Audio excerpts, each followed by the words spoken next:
Welcome back to Get Down to Business, the show all about small business, jobs, and entrepreneurship. And joining us today is an expert who helps leaders navigate the complex, emotionally charged environments of today's workplace. Our guest is Dr. Guy Johnson. He's a leadership expert and the founder of Guy Johnson Leadership Consulting. He spent his career transforming organizational cultures across federal agencies, corporate teams, and nonprofits. Dr. Johnson is also the author of Strive to Heal, a book that outlines his unique methodology for building cultures rooted in strategic vision, trust, and resilience.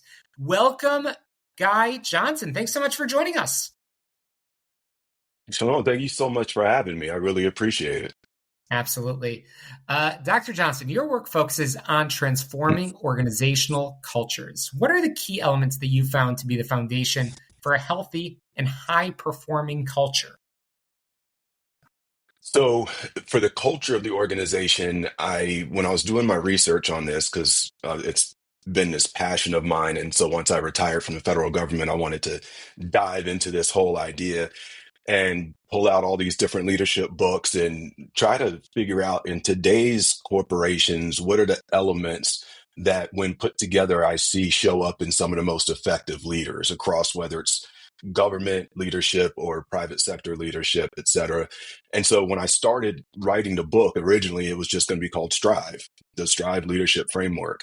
And that was what I kind of framed as like the outer work, the qualities that show up in the most effective leaders.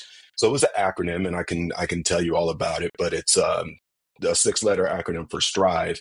And then when I finished that is when I discovered, this doesn't feel complete yet, and there's something missing. And so I went back to the lab after that. Amazing. And in today's workplace, emotions are often running sky high. How can a leader in any industry effectively navigate these emotionally charged environments while still fostering a sense of psychological safety and clarity for their team? It really does come down to empathy. And what is your motivation to be in a leadership position in the first place? I like to, when I'm teaching one of my ego courses, I draw 2 different pictures, and it's either going to be the person holding up their whole team on a giant plank, if you will, or they're all underneath the plank, just holding up the leader. And the question is, which type of leader are you? If you're truly here to be in service to your people, then you'll take the time to sit down, have conversations with them, find out what their challenges are. You could even get into their personal challenges, but it's all about how can I connect as deeply as possible with the people that I've been blessed with the opportunity to be able to lead. Amazing. You have extensive experience, as mentioned, working with federal agencies as well as corporate and nonprofit teams. What are some of the key differences and similarities that you found in the leadership challenges across these different sectors? Well, there's a couple of similarities. I guess the biggest one is that in all of the different aspects of leadership, I found that we continue to promote based on performance and elevate people to leadership because they happen to demonstrate an expertise in one particular skill. And while that's great, and we need subject matter experts, that does not necessarily mean that person is going to turn around and be a good leader. The question is, are they willing to do the work on themselves? Are they willing to take the leadership courses, learn what are the attributes of effective leadership, and be there in service to their people? Or, which I've run into so much before I retired from the federal government, I ran their senior most leadership training program. And the number one thing that was predominant was a lot of ego. And that's because they had spent so much of their career being told how wonderful they are that now it's difficult for them to turn around and be in service to others. So that was definitely a similarity that showed up a lot. One of the differences, though, I found, and it's not a knock on federal leadership, I was one of them, but we're still kind of militaristic. Very stovepiped and hierarchical, and we haven't evolved as much as the private sector has evolved in understanding that we can't lead today the same way we led back in the 1980s. Yeah, absolutely. Again, I'm chatting with Dr. Guy Johnson, and your book and the methodology is called Strive to Heal. Can you briefly break down what that means for our listeners and how this methodology helps an organization overcome internal challenges? Yeah, absolutely. So it started with the strive, which again was the outer work, and the S is strategic vision. These are just qualities that I just saw when I studied leadership. Strategic vision, trust, and integrity has to be at the top. If they don't trust you, they won't follow you. Resilience. Have we ever needed more resilience, it seems like, than we need nowadays, Mhm. especially coming out of COVID? Same thing with innovation as the I. You have to be willing to continually innovate. Those who don't go the way of some of our famous case studies, right? Uh, Valor. You have to be able to lead with courage and empathy. Yeah, or you could have called I could have called it emotional intelligence. Is the same thing. So that was the outer work. The thing that didn't feel right is anybody I feel like who studied leadership can write a leadership book and give you all these really great qualities that I just finished teaching for the last 20 years. But what I discovered was there was no focus on the inner work. And when I went through my own personal breakdown and failure as a leader, I realized that I had to come back and do work on myself. And I had to figure out, why did I react the way that I did? Why did I say the things I did? Why did I take it so personally? Why do I feel imposter syndrome and all these other things? And I had to do this really deep search inside myself to figure out what was going on with me first. And that's what turned into Heal.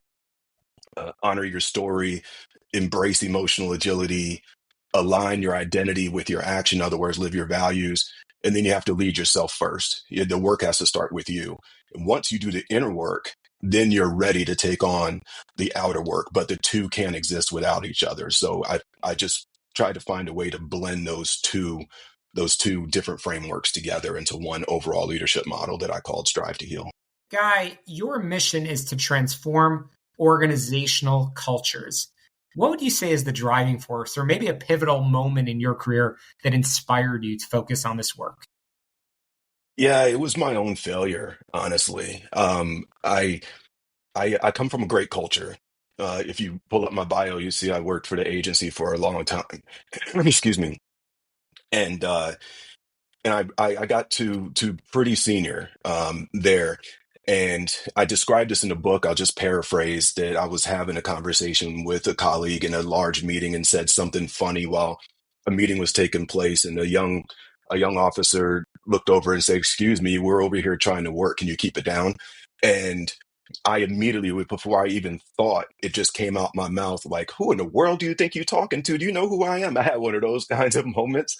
And it was one of those things like, as soon as you say it, you just want to crawl into a corner, pull it back in, wish it never happened. And it was really impactful on me. I ended up stepping aside from a senior leadership position. I had to do a lot of work on myself.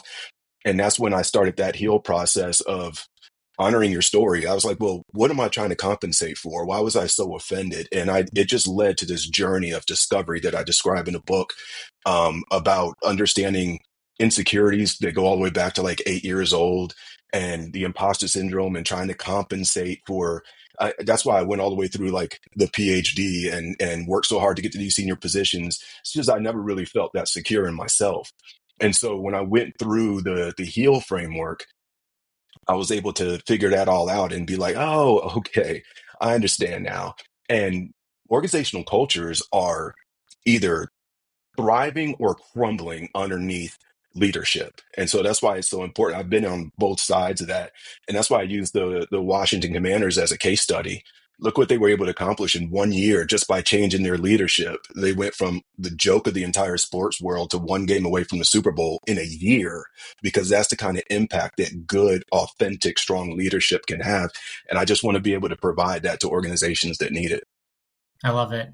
In 1 minute or less, for leaders that are listening, and I believe everybody who's tuning in is a leader, when they recognize that their team's culture, whether they're an entrepreneur or they're in a business, when they recognize that that culture is struggling, what's the first step that they should take to begin the journey of transformation?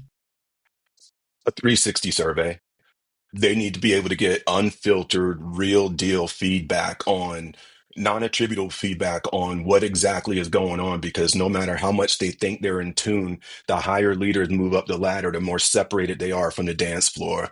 And it's just impossible to really keep your thumb on everything that's happening in that organization culturally. So do the 360 feedback, have an accountability manager that you can talk to about what's really going on, that you're not going to bite their head off when they say, hey, you're messing this whole thing up over here. But that's, to me, that's where it starts, because you need the truth. Then you can come up with a game plan to move forward. But first, it starts with truth.